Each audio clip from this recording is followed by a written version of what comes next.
লড়াইয়ের ওই ময়দানেতে যেতে তোমাকে হবে, প্রয়োজনে সব রক্তটুকু জমিনেই ঢেলে দেবে। তবুও তোমায় লড়তেই হবে, মানিবে না পরাজয়। তবুও তোমায় লড়তেই হবে, মানিবে না পরাজয়। বিপ্লব মানে জীবন দেয়া বসে থাকা নয়, সে কোনো দিন আসবে না রে। বিপ্লব মানে জীবন দেয়া বসে থাকা নয়, সে কোনো দিন আসবে না রে। আসবে বিজয় রক্ত আর জীবনের বিনিময়, আসবে বিজয় রক্ত আর জীবনের বিনিময়। বিপ্লব মানে জীবন দেয়া, সে কোনো দিন আসবে না রে, করো যদি ভয়। ঠিক কিনা? ভয় পাবো কাকে? সব মুরব্বীগুলো জোয়ান হওয়া লাগবে। রাজি আছেন? রাজি আছেন? আওয়াজ দিয়া নারায়ে তাকবীর, নারায়ে তাকবীর। মাশাআল্লাহ, আওয়াজ থাকবে, থাকবে আওয়াজ। আওয়াজ বলেন না, এটা কোনো কথা? নোয়াখালীদের আবার আওয়াজ থাকে না, কথা কয় না। ভাইয়া আমি আপনাদেরকে নোয়াখালীলা বলছি, আমি নিজেও নোয়াখালীলা। আমার মোটামুটি পূর্বপুরুষটা নোয়াখালীরই। টেনশনের কারণ না, আমি আপনাদের, আপনারা আমাদের। নোয়াখালীর মানুষ যে কত বড় ইমানদার এটা সারা বাংলাদেশ জানে। এই জায়গার থেকে ইসলাম সারা বাংলাদেশে মোটামুটি প্রচারণা হয়েছে। আপনাদের ধার কম দেখে বোতা হয়ে গেছেন। ধার যখন দেওয়া হবে তখন কিন্তু এক কোবে 10টা গরু শেষ হয়ে যাবে। ইমানের আওয়াজ যদি এরকম থাকে, একটা মুমিন 10টা নাস্তিককে একসাথে কতল করতে কোনো দ্বিধা হবে না ইনশাআল্লাহ। আমাদের আওয়াজ যদি থাকে, ইমান যদি থাকে, ইনশাআল্লাহ বিপ্লব একটার পর একটা হচ্ছেই। বাংলাদেশের সব বিপ্লবগুলো যেন 5 তারিখেই ঘটে। কথা ঠিক কিনা বলেন? সুতরাং আগামীর বাংলাদেশ যেন কোরআন সুন্নাহর বাংলাদেশ হয়, সেদিকে আমাদের লক্ষ্য রাখা উচিত। এই জমিন বাংলাদেশের জমিন, যুবকরা চাইলেই পরিবর্তন করতে পারবে। এদেশ থেকে স্বৈরাচারীদেরকে বিতাড়িত করেছে যুবকেরা। আবার এদেশে ইসলামের ঝান্ডাও যদি উঠাতে হয় সেটাও করবে যুবকেরা। যেই যুবকরা করা দরকার, ওই যুবকরা যদি গাঁজা খায়, করবে কে? পারবে? যেই যুবকরা ইসলাম আনবে, ওই যুবকরা যদি চাঁদাবাজি করে, পারবে? আমি বলতে চাই, এলাকার 20 জন যুবক যদি একসঙ্গে হয়ে যায়, এই 20 জন যুবক দিয়ে এলাকায় ইসলামী আইন বাস্তবায়ন করা সম্ভব। যুবক ঠিক, এলাকা ঠিক। যুবক ঠিক তো দেশ ঠিক। যুবক ঠিক তো কোন স্বৈরাচারী বাংলাদেশ নতুন করে বসতে পারবে না। আমরা অনেক দেখেছি, 47 থেকে নিয়ে আজ পর্যন্ত একের পর এক দেখছি আমরা শান্তি আমরা পাই নাই, পাওয়ার আশাও করি না ইসলাম ছাড়া কোনোদিন। এক দল আসবে, আরেক দল যাবে। যারা আসবে, যারা যাবে, একই পাখির 2 ডানা। কোনোদিন এরা শান্তি দিতে পারে নাই, পারবেও। এরা যারা আসে, যারা যায়, যারা আমাদের পিছনে, যাদের পিছনে আমরা সময় দেই, আমরা তাদের পিছনে সময় দেই, তারা আমাদেরকে 100 টাকার নোট দিয়েই ভুলায় দেয়। কিন্তু 100 টাকার নোট দেওয়ার পরবর্তীতে তারা আমাদের থেকে 1 কোটি টাকা নিয়ে পাচার করে দেয়।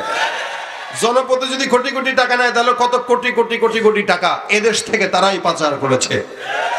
আমাদের বন্ধু সেজে আমাদের কাছে আসে, মূলত এরা আমাদের বন্ধু নয়, এরা আমাদের দুশমন, দেশের দুশমন, স্বাধীনতার দুশমন। ঠিক কিনা বলে? সুতরাং গত 14-15 বছর, 16 বছর যদি এদের গোলামি না করে আল্লাহ আল্লাহ করতাম, প্রত্যেকটা মানুষ বুজুর্গ হয়ে যেত, ওলি হয়ে যেত। কিন্তু এরা আল্লাহর গোলামি বাদ দিয়া বান্দার গোলামি করছে। লাভ হইল কি? সে তার দেশেই রয়ে মার খাচ্ছে, আর তার নেতা বিদেশে পালিয়ে চলে গেছে। সুতরাং কোনো ফায়দা আছে? আবার হয়তো কোনো দল আসবে, তারও গোলামি করবেন, ও ফায়দা একই। বিপদে পড়লে সে পালায় যাবে, আপনি দেশে মার খাবেন। কথা ঠিক কিনা? যাদের হাতে যায় ক্ষমতা, দেশ যেন বাপের ভিটা, রাখতে চেয়ার শুরু করে বিদেশিদের পাচাটা। যাদের হাতে যায় ক্ষমতা, দেশ যেন বাপের ভিটা, রাখতে চেয়ার শুরু করে বিদেশিদের পাচাটা। ধাঁচাটা, বিদেশিদের কথা মতো চালায় ওরা নিজের দেশ, বিদেশিদের কথা মতো চালায় ওরা নিজের দেশ। দেখতে দেখতে গোল্লায় গেল আমার সোনার, শুনছেন নি এটা একসাথে? দেখতে দেখতে গোল্লায় গেল, একে একে শেষ করেছি সবার দেখা হইল শেষ। দেখতে দেখতে গোল্লায় গেল,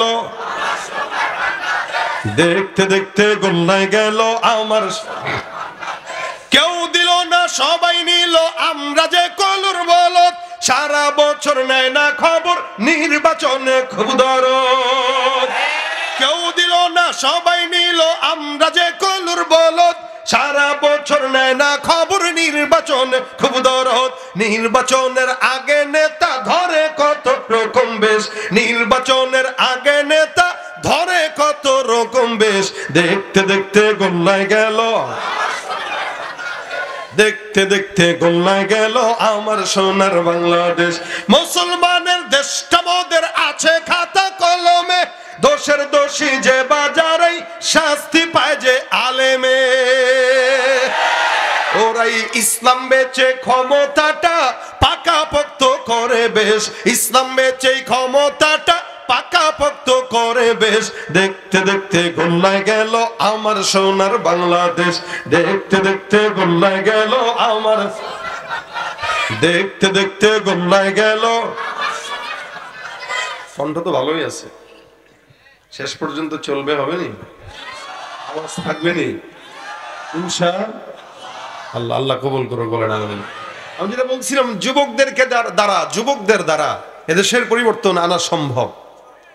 অনেক সম্ভাবনাময় দেশ এবং আমাদের যুবকরাও বহুত বড় সম্ভাবনাময়, কিন্তু যৌবনের তাড়নায় তারা তাদের ঈমান এবং যৌবন সব নষ্ট করে। সাময়িক সময়ের আনন্দের জন্য সারা জিন্দেগি বরবাদ করে। অবশ্য এখন যুবক হওয়া লাগে না, এখন বাচ্চা থেকেই প্র্যাকটিস শুরু হয়। এ কারণে 11 বছরের শিশু তার প্রেমিককে নিয়ে ভাগিয়া যায়। আমাদের আবেগের উপরে কি করেছে? শিশু করে দিয়েছে। কথা ঠিক না? আমরা আবেগে শেষ। আরে 11 বছরের মেয়ে বাচ্চা, সে হারায় গেল মা হাসপাতালে, এই হাসপাতাল থেকে হারায় গেল, কিভাবে সম্ভব? ও মা ধরা খাওয়ার পরে কয় আমার বাসায় ভালো লাগে না, আমি আমার প্রেমিককে নিয়ে পালিয়ে গেছি। বলেন ফিতনা কত বড় হয়ে আসছে। বাচ্চাকে যে ছোট মনে করবেন, ছোট মনে করার কোনো সুযোগ নাই। 11 বছরে আমাদের আজ থেকে 50 বছর আগের মানুষের একটু দিকে খেয়াল করেন, মুরব্বীদেরকে জিজ্ঞাসা করেন। 50-60 বছর আগেও 11 বছরের বাচ্চারা প্যান কারে কয় বুঝতোই না, ল্যাংটা থাকতো। কি ঠিক না? আর এখন 11 বছরের বাচ্চারে বিয়ে দিলে মোটামুটি বাবা আর মা হয়ে যাবে। মানে হালতটা এরকম হয়ে গেছে। সব এই বর্তমান জামানার আধুনিকতা আমাদেরকে নোংরামির দিকে ঠেলে দিচ্ছে। ভাইরা আমার, এই কারণে যুবকদের কথা বলবো কি, বাচ্চারাও তো এখন একই অবস্থা। এই দেশে ক্লাস 6 এর মেয়েও নিরাপদ নয়। আর কি জামানা আসলো, ছোট ছোট পোলাপান সব এই বুড়ি বুড়িদেরকে ধরে, আর বুড়িগুলো সব ছোটদেরকে ধরে। কিভাবে ফিতনা আসছে? এই জায়গা থেকে বাঁচা অনেক বড় কঠিন একটা মুজাহাদা। এই কারণে নবী করিম সাল্লাল্লাহু আলাইহি সাল্লাম বলেন, আল মুজাহিদু মান জাহাদা লিনাফসি। মুজাহিদ তো সে যে তার নফসের সঙ্গে জিহাদ করতে পারে। সুবহানাল্লাহ, জোরে কর। নফসের সঙ্গে মুজাহাদা করা, এটা অন্যতম একটা মুজাহিদ। এটা অনেক বড় মুজাহাদা। আমার নফস বলতেছে এটা কর, আমি বলবো তুই তোর কথা শোন, আমি তোর কথা শুনতে পারবো না। নফস বলবে বিড়ি খা, আমি বলবো তুই খা, তোর বাপে খা, আমি খেতে পারতাম না। নফসে বিড়ি খাওয়া দিবেন বসে বসে মনের সুখে, কিন্তু নিজে খাবেন না। নফস কেবে কিরে আমি যেটা বলি হে দেখি তার উল্টা করে। যখন দেখবে নফসের উল্টা করেন আপনি, তখন নফস আর আপনার কথা শুনতে বাধ্য, আপনি নফসের কথা শুনতে বাধ্য না। এই জন্য নফসকে এটাকে পিটানো দরকার। মাঝে মাঝে নফসকে পিটানো, নিজের অন্তরকে, অন্তরের বিরুদ্ধে কথা বলা। বলবেন এই আমি কি তোর গোলাম নাকি তোর কথা শুনবো? মাঝে মাঝে নফসের সঙ্গে কথা বলবেন, তুই আমার গোলাম না, আমি তোর কি বলে তুই আমার মুনিব না, আমি তোর গোলাম না, তুই যেটা বলবি ওটা শুনতে পারবো না, এটা আমার দ্বারা সম্ভব না, আমি আমার মুনিবের কথা শুনবো। যদি আমার মুনিব হয় বলে ওইটা শুনবো, কিন্তু নফস তো আমাদের মুনিব না। কি বলেন আপনারা?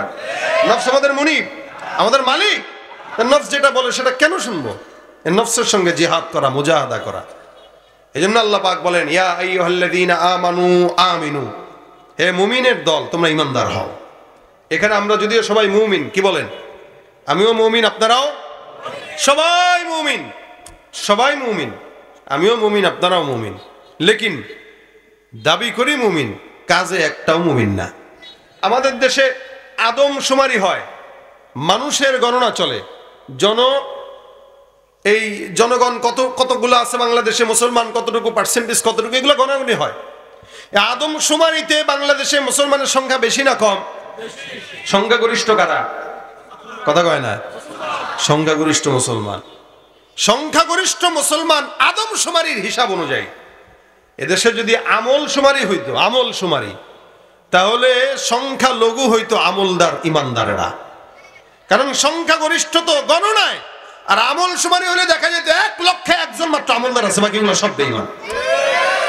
নামে মুসলমান, কামে কামে। এজন্য আল্লাহ বলেন, ওয়ামিনান নাসি মান ইয়াকুলু আমান্না বিল্লাহ ওয়ামিনান নাসি মান ইয়াকুলু আমান্না বিল্লাহি ওয়া বিল ইয়াউমিল আখিরি ওয়া মা হুম বিমুমিনিন। মানুষের ভিতরে একদল থাকবে যারা নিজেদেরকে মুমিন দাবি করবে।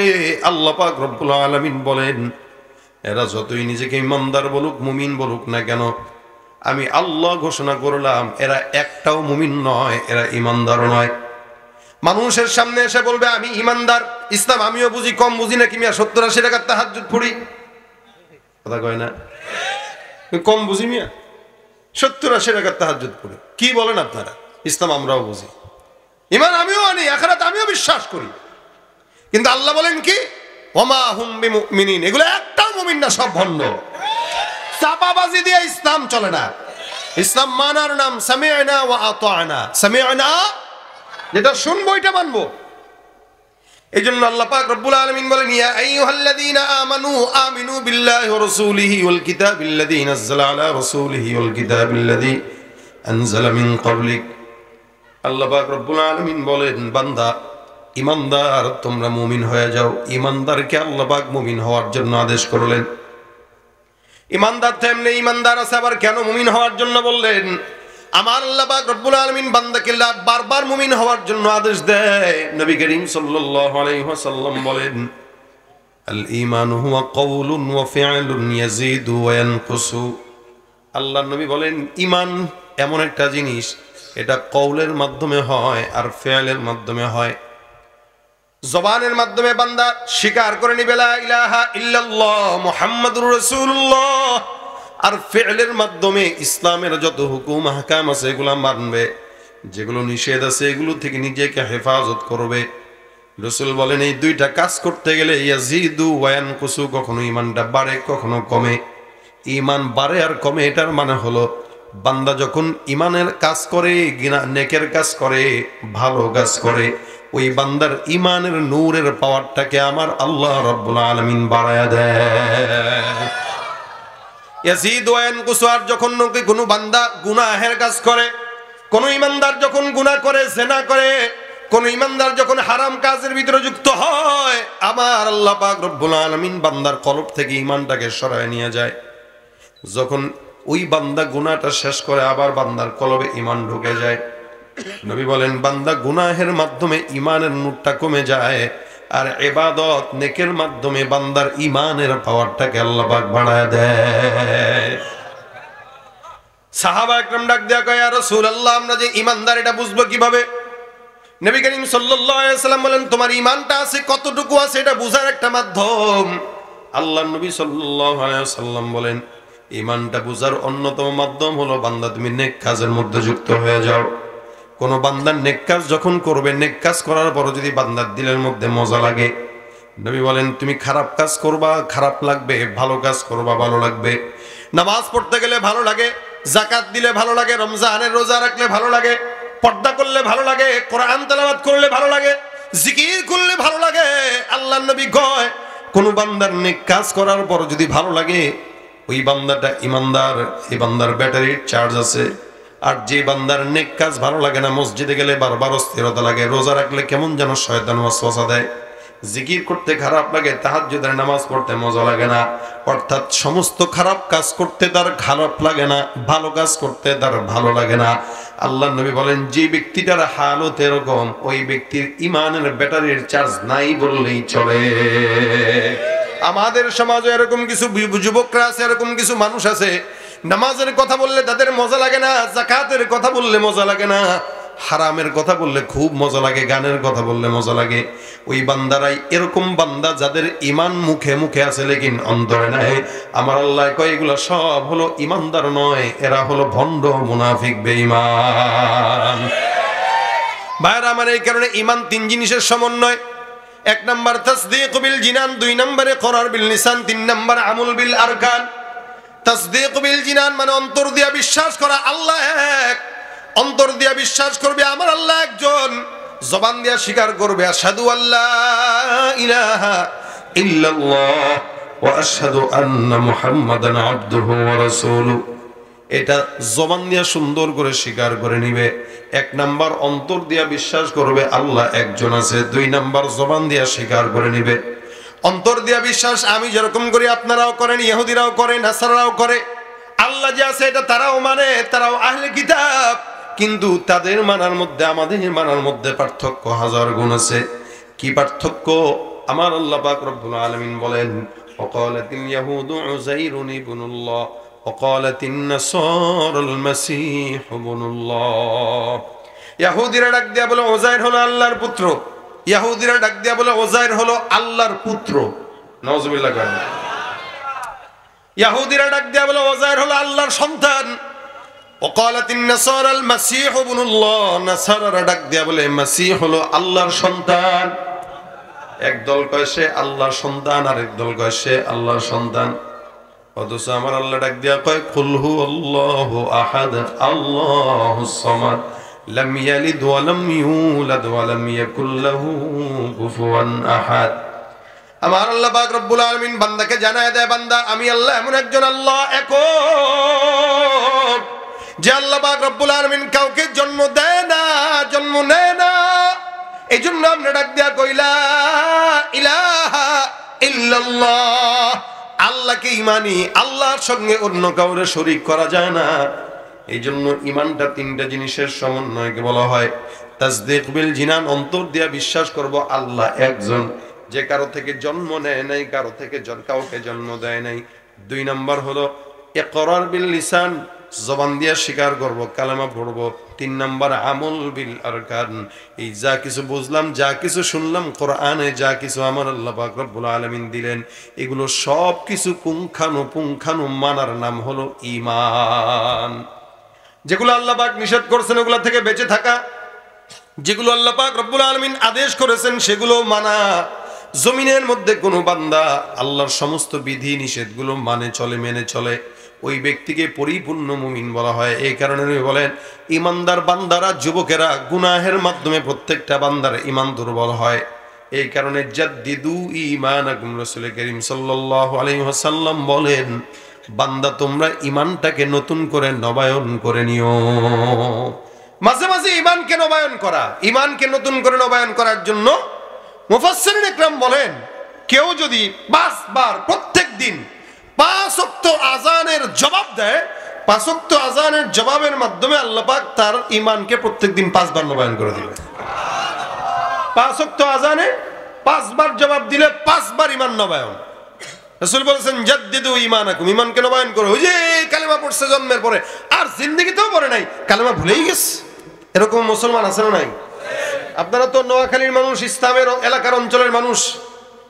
উত্তরবঙ্গে গেলে দেখবেন, সেদিন আমার এক ভাই আমাকে বলছিল ফোন দিয়ে, ভাই কষ্ট কান্না আসে, উত্তরবঙ্গে আজকে এক জায়গায় গেলাম, কিছু মানুষকে, মুসলমানদেরকে জড়ো করে কালেমা শুনতে চাইলাম, এর ভিতরে 10-15 জন যারা কালেমা পারেই না, পড়তেই পারলো না কালেমা, মুসলমান কালেমা পড়তে পারে না, সূরা ফাতিহা পর্যন্ত জানে না। আর এগুলাকে পুঁজি করে করে ইহুদি, খ্রিস্টান আর নাস্তিক কাদিয়ানীরা টাকা দিয়া দিয়া এদের গোলাম বানায় নিতেছে।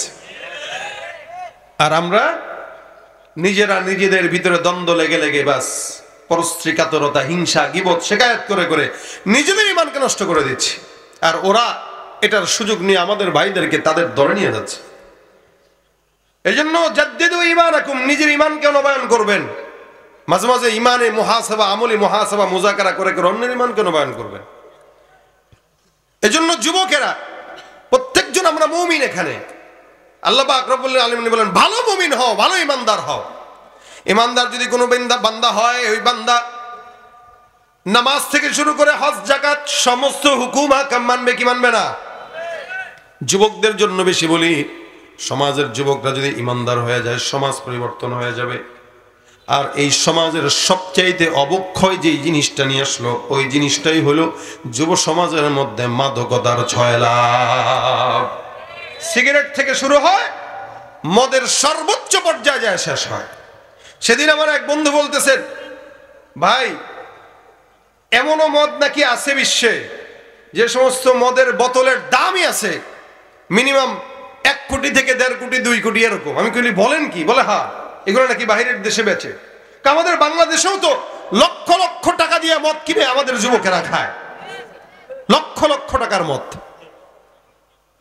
মদ, নারী, এই দুনিয়াতে যত মানুষের যত কিছু, যত বাদশা, এই সমস্ত মানুষদের পতনের পিছনে সবচাইতে বড় কারণ নারী আর মদ।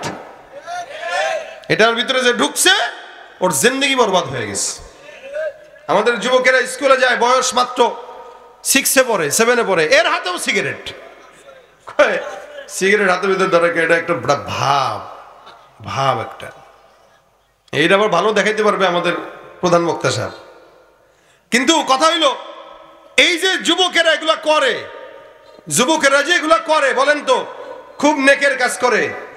কথা কয় না? নেকের কাজ করে? এ মনে করে বন্ধুরে বন্ধু মনে করেন এমনি বাস, দেন টান দিস নাই, টান দেওয়ার কথা বলেই ধরা দেয়। এটা এই বান্দারে এক টান থেকে শুরু করে সারা জিন্দগি টান দিয়া জাহান্নামে নিয়ে যায়, সারা জিন্দগিকে জাহান্নামে নিয়ে যায়। এই কারণে নবী করিম সাল্লাল্লাহু আলাইহি ওয়াসাল্লামের কাছে প্রশ্ন করা হয়েছে, হুজুর মদটা কি জিনিস? আল্লাহ পাক বলেন, ওয়াসআলুনাকা আনিল খামরি ওয়াল মাইসির কুল ফীহিমা ইসমুন কাবীরু ওয়া মানাফিউ লিন-নাস। মদ এমন একটা জিনিস, এটা খমর এমন একটা জিনিস, এটার ভিতরে কল্যাণ আছে। কি আছে? ওয়া মানাফিউ লিন-নাস ফীহিমা ইসমুন কাবীর। যদিও এটাতে অনেক গুনাহ, এটার ব্যাপারে মদটা হারাম। মদ হালাল না হারাম? ইসলামে এক সময় মদটা হালাল ছিল, জায়েজ ছিল। এই মদ খায়া মানুষগুলোর টাল হয়ে পড়ে থাকতো, কিন্তু ইনশাআল্লাহ জমিনের ভিতরে মুমিনরা হারাম থেকে বেঁচে থাকবে।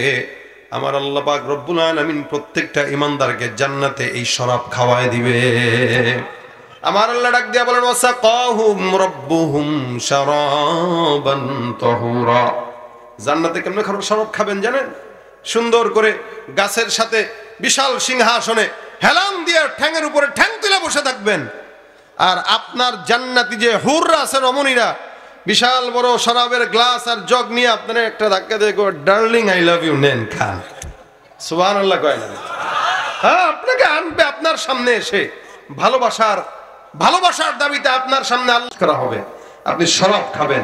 দুনিয়ার যে জিনিসগুলো হারাম, ওগুলো আল্লাহ পাক জান্নাতে বান্দার জন্য নিয়ামত দিয়ে দিবেন। সুবহানাল্লাহ। নারী হারাম না হালাল? দুনিয়াতে নারী হালাল না হারাম? হারাম। এই হারাম জিনিসটা জান্নাতে আল্লাহ পাক আপনার জন্য ওপেন করে দিয়ে বলবেন, কত লাগবে নাও, জান্নাতে ভোগ করো।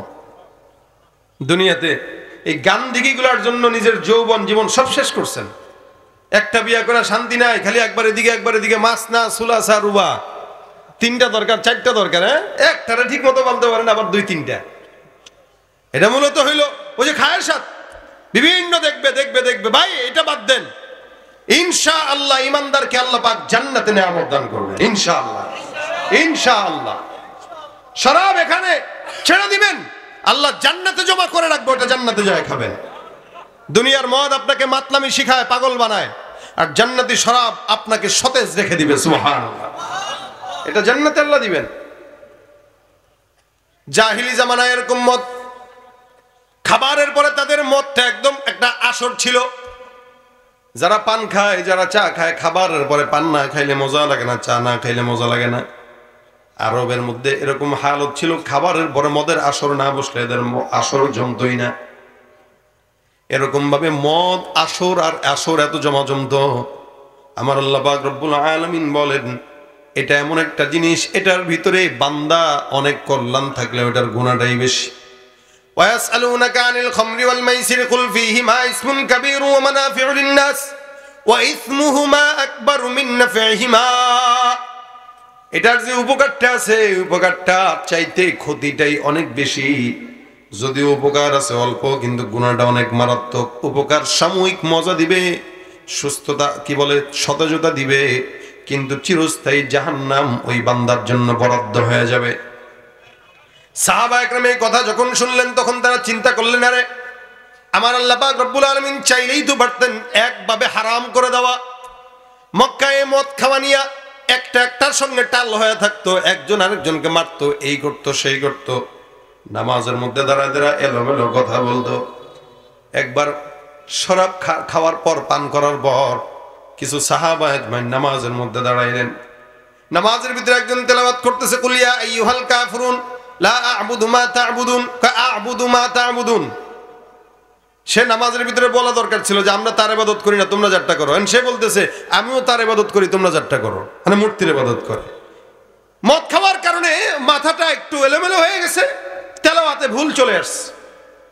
আমার আল্লাহ পাক রব্বুল আলামিন আয়াত নাজিল করে দিলেন, খবরদার ইয়া আইয়ুহাল্লাযীনা আমানু লা তাকরাবুস সালাতা ওয়া আনতুম সুকারা। এ পয়গম্বর, সাহাবা আজমাইনদেরকে জানায় দাও, উম্মতকে জানায় দাও, এরা যেন নামাজের কাছেও না যায়, নেশাগ্রস্ত অবস্থায় যেন নামাজের ধারের কাছেও না যায়।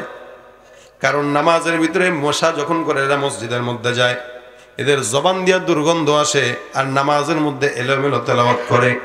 সুতরাং খবরদার, এটা মদ নিয়া 2 নম্বর আয়াত, কোন ইমানদার মুমিন যেন নামাজের কিনারাও না যায় নেশাগ্রস্ত অবস্থায়।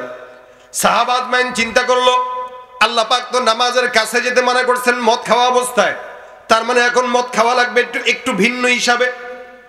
এই জন্য মুসলমানেরা তখন মদটা খাওয়া শুরু করলো অন্য সময়, নামাজ থেকে এক নামাজ পর্যন্ত যেই সময়টা অনেক বেশি, ওই সময়ের ভিতরে কিছু পান করে, আবার কিছু কিছু সাহাবী একদম বাদই দিয়ে দিয়েছে।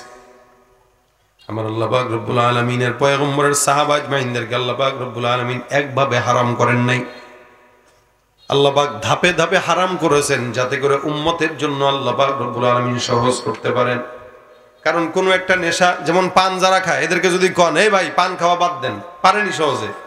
হ্যাঁ, আমি তো এরকম পান খোরদেরকে দেখছি যারা একাধিকবার তওবা করছে কিন্তু রাখতে পারে নাই। একবার কয় না আর খাবো না জিন্দেগিতে, আবার খায়। তে সবকিছুর একটা নেশার ব্যাপার আছে। সারা বছর মদ খেয়ে অভ্যস্ত, এটা তো হারাম ছিল না। আল্লাহ পাক শুরুতে একটু একটু করে প্রস্তুতি নিতেছেন, এই শোনো, ফীহিমা ইসমুন কাবীর ওয়া মানাফিউ লিন-নাস ওয়া ইসমুহুমা আকবারু মিন নাফইহিমা। যদিও এটার উপকার আছে, উপকারের চেয়ে ক্ষতিটা বেশি। তা যারা বুদ্ধিমান এরা চিন্তা করছে দরকার কি, উপকার আছে যেহেতু ক্ষতি বেশি, খাইলাম না। আবার আরেক দল আছে, এরা চিন্তা করলো দূরু খাই না, ক্ষতি হইলে হইলো একটু। আল্লাহ কয় না না না, খবরদার, নামাজের কাছেও যাওয়া যাবে না মদ খাওয়া অবস্থায়।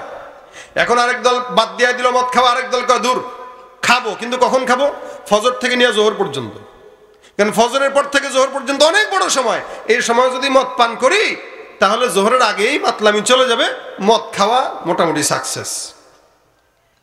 এবার এক সাহাবী, কয়েকজন সাহাবীর ভিতরে দাওয়াত হইছে, একজন একজনের বাসায় দাওয়াত খেতে গেছেন। এর ভিতরে আরবদের ভিতরে একটা প্রচলন ছিল, এরা দাওয়াতের ভিতরে বসে বসে কবিতা, শের আর শার এগুলো পাঠ করতো। আমরা যেরকম এই যে বয়ানের ভিতরে আপনাদের কিন্তু একটা গজল শুনে দিচ্ছি। তো এরা এদের মজমার ভিতরে নিজেদের বংশ নিয়া এরা অনেক বড় বড় কবিতা পাঠ করতো।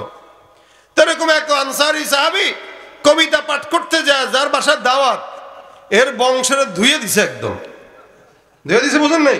এ তোর বংশ খারাপ, আমার বংশ এই, তোর বংশ এই, আমার বংশ এই। এবার কিরে, সেও মদ খাইছে, সেও তো মদ খাইছে, মেজাজ খারাপ হয়ে গেছে। উট জবাই করছিল, তো উটের একটা হাড্ডি তার মাথার ভিতরে মারছে, রাগ হয়ে গেছে, মাথার ভিতরে মারছে।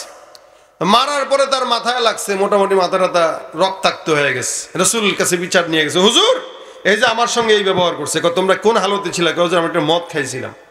আচ্ছা, আল্লাহ পাক সাথে সাথে আয়াত নাজিল করে দিয়েছেন, ইয়া আইয়ুহাল্লাযীনা আমানু ইন্নামাল খামরু ওয়াল মাইসির ওয়াল আনসাবু ওয়াল আজলামু রিজসুম মিন আমালিশ শাইতান ফাজতানিবু। আমার আল্লাহ পাক একবারে আদেশ করে দিলেন, খবরদার এগুলো হারাম, এই এর ভিতরে মদটাকে আল্লাহ পাক রব্বুল আলামিন বলেন ইন্নামাল খামর, এই খামরটা তোমাদের জন্য আজকে থেকে হারাম। এখানের কাছেও যাওয়া যাবে না, খাওয়াও যাবে না, ধরাও যাবে না, ছোঁয়াও যাবে না। যারা এটার ব্যবসা করবে সেটাও হারাম কাজ, যারা এটা খাবে তারাও হারাম করবে, যারা আমদানি করবে তারাও হারাম কাজ করবে, ঠিক কিনা? এই বাংলাদেশে মদ, ইয়াবা, গাঁজা, ফেন্সিডিল এগুলা দেওয়ার সবচাইতে বড় শয়তান হলো আমাদের পার্শ্ববর্তী দেশ। কথা কয় না? এরা আমাদেরকে পেঁয়াজ দিবে না, কয় পেঁয়াজ দিব না, রসুন দিব না, আলু দিব না, আরে এবার দিস না, তো ওটা আমরা খাওয়া বাঁচিও না। আমরা খাওয়া বন্ধ করে দিছি আর ওরা কান্না শুরু করে দিস, কি ঠিক না? তোরা পেঁয়াজ দিস না, রসুন দিস না, আলু দিস না, আপত্তি নাই, আল্লাহর রাস্তায় গাঁজা দেওয়া বন্ধ কর। এই গাঁজা দেয়, আমরা দিই ইলিশ, ওরা দেয় গাঁজা। আর এই গাঁজা পেয়ে আমাদের যুবকেরা হয় পাগল। এই সমাজের যুবকেরা অধিকাংশ এগুলা খেয়ে খেয়ে মাতাল, টাল ঠিক থাকে না, কারণ চুলের ডিজাইন দেখলে বোঝা যায়। আমি এলাকার যুবকদেরকে খারাপ বলবো না, তবে বলতেছি যেগুলো নেশাগ্রস্ত হয় এদের চুল আর পোশাকেরও ঠিকঠাক থাকে না। কারণ একটা বুদ্ধিমান মানুষ কখনো চুলের ডিজাইন গরু ছাগলের মতো করে না, এদিক দিয়ে টাক্কু ওদিক দিয়ে চোখা আছে না নাই? কেমন দেখায়? প্যান্ট পরে এখানে ছিঁড়া, এখানে ছিঁড়া, পিছনে ছিঁড়া, সামনে ছিঁড়া, আরে আজীব হাল। দেখলে মনে হয় চিড়িয়াখানার দরজা খোলা ছিল, কোনো মতে পলে আসছে। নেশা করে, হুন্ডা চালানোর সময় রাস্তা দিয়ে যাচ্ছে, ভঁ ভঁ ভঁ করে বাড়ি দেয় পিকআপে। কোনো মানুষ যদি সাইড না দেয় বা সিএনজি যদি সাইড না দেয়, সামনে হুন্ডা চিনোস চিনোস, দেখলেই বোঝা যায় মাত্র গাঁজাটা খায় আসছে। এই হইল হাল। এই সমাজের যুবকদের যদি এই হাল হয়, এই সমাজের যুবকের হাতে কখনো আগামীর বাংলাদেশ নিরাপদ থাকবে না। যুবকরা যদি মাদক থেকে, ওই সমস্ত নেশা থেকে ফেরত আসে, নবী করিম সাল্লাল্লাহু আলাইহি ওয়াসাল্লাম বলেন 7 প্রকার মানুষকে আল্লাহ পাক তার আরশের নিচে ছায়া দিবেন। এর ভিতরে একদল তারা অসাবুন নাশা ফি ইবাদাতিল্লাহি তাআলা, যে সমস্ত যুবকেরা যৌবন বয়সে গাঁজা খায়া কাটায়, হ্যাঁ কি করে? ইবাদত করে, আল্লাহর ইবাদত করে। আল্লাহর নবী বলেন কিয়ামতের ময়দানে সূর্য যখন 1 বিঘা উপরে, আমার আল্লাহ ওই দিন 7 প্রকার বান্দাকে আদর করে কোলে করে আল্লাহর আরশের নিচে বসায় দিবেন। এর ভিতরে ওই যুবক যে তার যৌবনটাকে ইমানের পথে কাটাইছে, ইমানের পথে ব্যয় করছে। আমাদের যুবকেরা যৌবনকে নারীর পিছনে ব্যয় করে, গাজার পিছনে ব্যয় করে, ধান্দাবাজির পিছনে ব্যয় করে। আজকে এই গার্লফ্রেন্ড, পরের দিন ওই গার্লফ্রেন্ড। ওর বয়স হয় নাই 20, ও 20-এ 40টারে পাল্টায় ফেলছে অলরেডি, আছে না নাই? এই হইল হাল। তাহলে কোন যুবকদেরকে নিয়ে আমরা আগামীর বাংলাদেশ গড়ার স্বপ্ন দেখি? আমরা তো এমন যুবকদেরকে চাই যারা ওমরের মতো এ দেশটাকে ইসলামের দেশ হিসেবে পরিচালনা করার জন্য সহযোগিতা করবে, যারা মদের ডিব্বা লাথি দিয়ে মদিনার সেই সনদ তাদের বুকে জড়ায় নেবে। আমরা এরকম যুবকদেরকে চাই। কিন্তু আমাদের সমাজের যুবকরাই যদি এরকম মাদক দ্রব্যের ভিতরে ঢুকে যায়, নেশার ভিতরে ঢুকে যায়, তাহলে তো কামিয়াব না, নাকামিয়াব। এ কারণে আল্লাহ পাক রব্বুল আলামিন বলেন এগুলো হারাম, এগুলোর কাছেও যাওয়া যাবে না, নিকটেও যাওয়া যাবে না। নিকটে নেয় কে? শুরু হয় সিগারেট থেকে। কি থেকে? সিগারেট থেকে শুরু করে। সিগারেট এটা একটা সামান্য জিনিস, টান দিলে কি হয়? এই সিগারেট থেকে শুরু করে একটু একটু করে বাড়ে, বাড়তে বাড়তে বাড়তে বাড়তে সর্বশেষ কোনটা ওইটা না দেখা পর্যন্ত তার ভাল লাগে না। এটা প্রতিযোগিতা থাকে তখন, তুই এটা খাইছিস বেটা, আমি তোর চেয়ে ভালো, আপডেটটা খাবো। এভাবেই শয়তান ওয়াসওয়াসা দিয়া দিয়া গুনাহ করায়। আর এই সমস্ত মদখোর, গাঁজাখোর, ইয়াবাখোরদের দোয়াও কবুল হয় না, আমলও কবুল হয় না, ঈমানও কবুল হয় না, এদের মৃত্যুও হয় ওই টাইপের। এখানে সমাজের প্রত্যেকটা যুবক যদি, এই সমাজের প্রত্যেকটা যুবক যদি সমাজ পরিবর্তন করতে চায়, ইসলামের পথে আসার কোনো বিকল্প আছে? আছে? আল্লাহ পাক হারাম যেটা করেছেন ওইটার থেকে বেঁচে থাকাটা হলো ঈমানের কাজ। কি বলেন, ঠিক না? এই যে সমাজের যুবকরা, সামনে রমজান আসতেছে, নিয়ত আসেনি রোজা রাখার? রোজা রাখলে হুজুর কেমনে সিগারেট খাবো, হুজুর আমি তো প্রত্যেক দিন 20টা না খেলে চলে না, কেমনে রোজা রাখবো? রাখবো না, বয়স 50 হোক তখন। মনে রাখেন যে ছোট থেকে বড় হওয়া পর্যন্ত 50 বছর পর্যন্ত শয়তান থাকে, ও 50 বছরের পরে বড় শয়তান হয়, আরো বড় শয়তান হয়, কারণ ও সারা জিন্দগি গুনাহ করছে, ও তো অভ্যাস, এটা ওর রক্তে মিশে গেছে। এই কারণে এখন থেকে নিয়ত করেন, না অনেক হারাম পথে ছিলাম, একটু একটু করে ফিরে আসেন, একটু একটু করে ফিরে আসেন। আজকে নিয়ত করবেন যে প্রত্যেক দিন গুনাহের লিস্টটা একটু করবেন। আজকে কয়টা করলাম? 10টা, আগামীকাল 1টা কমায় দিব, 9টা হয়ে যাবে, পরের দিন আরেকটা কমাবো, 8টা থাকবে। এমন করে করে কমাইতে থাকেন, দেখবেন এক সময় আপনার গুনাহের বোঝা একদম শূন্যের কোঠায় চলে আসছে। আমরা রমজান মাস আসতেছে সামনে, তাকওয়া হওয়ার মাস, মুত্তাকি হওয়ার মাস। এই রমজান আসে 11 মাস যেন ভালো করে চলতে পারি ইমানের পথে, এই সবক দেওয়ার জন্য, এই সবক দেওয়ার জন্য আসে। যাদের সিগারেটের অভ্যাস আছে, রোজা রাখা হালতে সিগারেট তো বন্ধই থাকে, এরা এই রমজানটাকে একদম খাঁটি একটা সময় মনে করবেন, রমজানে সিগারেট বন্ধ করবেন, সারা বছর আর সিগারেট খাবো না, এই ওয়াদা করবেন। রাজি আছেন? কথা কয় না, রাজি আছেন? কারা কারা রাজি? হাত তুলে দেখাই। নারায়ে তাকবীর, নারায়ে তাকবীর। আল্লাহ কবুল করে, বলেন আমিন। মাশাআল্লাহ, এটা তাকবীর দিয়ে দেন হুজুরের জন্য। কথা কয় না, নারায়ে তাকবীর। জিয়াদি সাহেবের আগমন, শুভেচ্ছা স্বাগতম।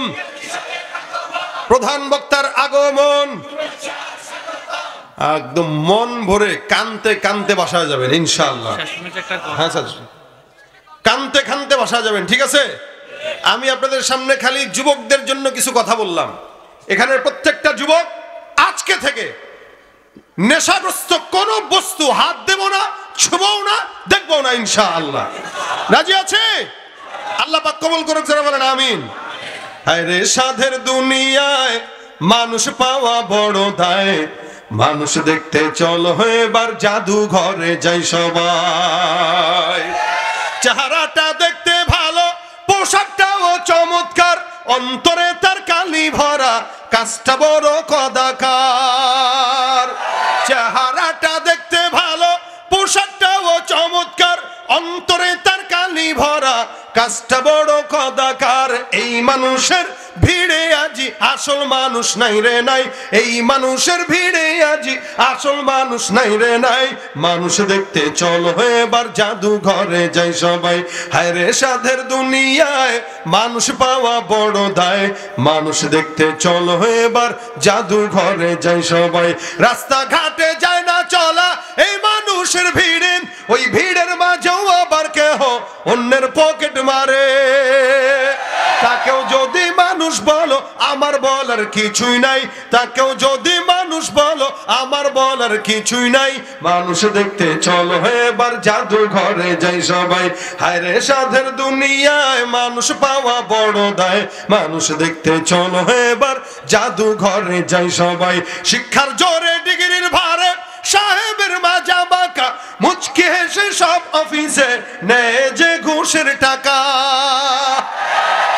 শিক্ষিত এই মানুষদের দেশে তো আজ অভাব নাই, শিক্ষিত এই মানুষদের দেশে তো আজ অভাব নাই। মানুষ দেখতে চলো এবার জাদু ঘরে যাই সবাই। হায় রে সাধের দুনিয়ায় মানুষ পাওয়া বড় দায়, মানুষ দেখতে চলো এবার জাদু ঘরে যাই সবাই। মানুষ হবেন তো ইনশাআল্লাহ? আল্লাহ আমাদেরকে মানুষের মতো মানুষ বানাক, ইমানদারের মতো মুমিন বানাক। জোরে বলেন আমিন। আমা তৌফিক ইল্লা বিল্লাহ। আসসালামু আলাইকুম ওয়া রাহমাতুল্লাহ।